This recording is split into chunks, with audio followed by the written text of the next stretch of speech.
And it's a very interesting perspective. I've also seen, I would say, a lot of the like machine shops that were, I would say, like native to the companies slowly disappear, or, manufacturers trying to run a lot leaner. And I personally don't know, if that's the right way to go, because obviously there's complexity with, I think, like evolving technology. So relying on many moving parts becomes more and more difficult. But at the same time, obviously there's business, I would say, like implications in doing so. So I guess, like, I'm just curious, do you see us heading in the right direction? Do you think we should be maybe bringing some of that workforce back to sort of reinforce maybe the fundamentals that we see in facilities? Like, what are your general thoughts again on how the shift has gone from, keeping everything in house to sort of spreading all of the, I would say, again, like maybe not necessarily technologies, but people or resources to outside vendors, manufacturers, and then using them to sort of run your operations? Yeah, it's a great question.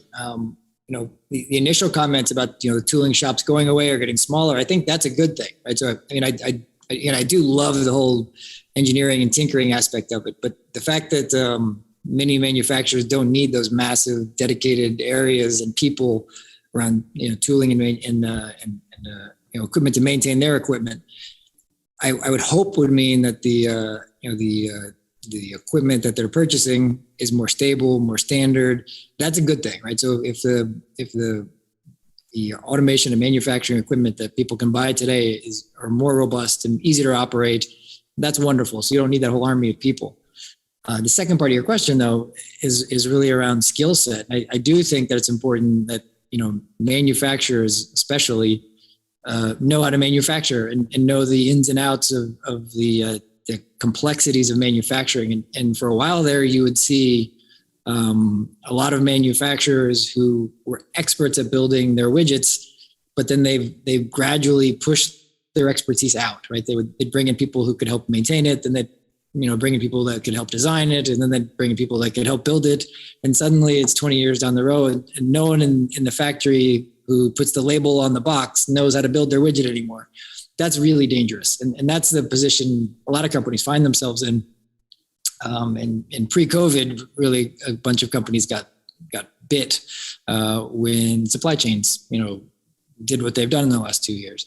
So that's a dangerous thing to do. So you can't have all of your expertise outside of the manufacturing facility. You can, but it's a risky endeavor. And I think most of the world has realized that over the last 2 years. And do you think we'll find, I guess, like a metaphorical balance, or you think it might go sort of in like waves, in the sense that, now that we've seen we don't have enough like skilled labor, I would say, like in US and a lot of facilities, we're going to bring it back and try and get more experts in, again, automation, engineering, technicians. And there's going to be this wave of trying to get lean again, and we're going to go through these maybe like different motions. Or do you think that we'll find some kind of like a happy medium where it makes sense for us to keep some technical expertise like in-house and then outsource some of it outside?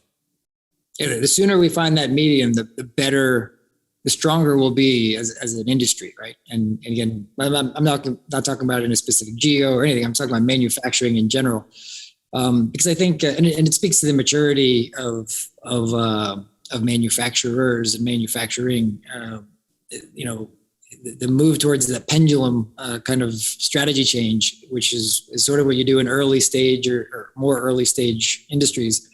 We should build everything ourselves, go completely vertical. No, we should outsource everything now to this country. No, let's find a cheaper country. Those big pendulum swings are dangerous, but I think that happens as industries become more mature. When you get very mature, I think then you find that balance.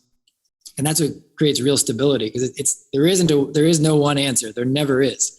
But being, sort of flexible and skilled enough to manage the bumps that come, the changes that come, the unforeseeable things, that's the balance you need to find. You need to have the expertise, you need to have the ability, but you need to have the intelligence and data really in your industry to find the ways you can save money that are smart and make you more competitive. So it's not outsource everything.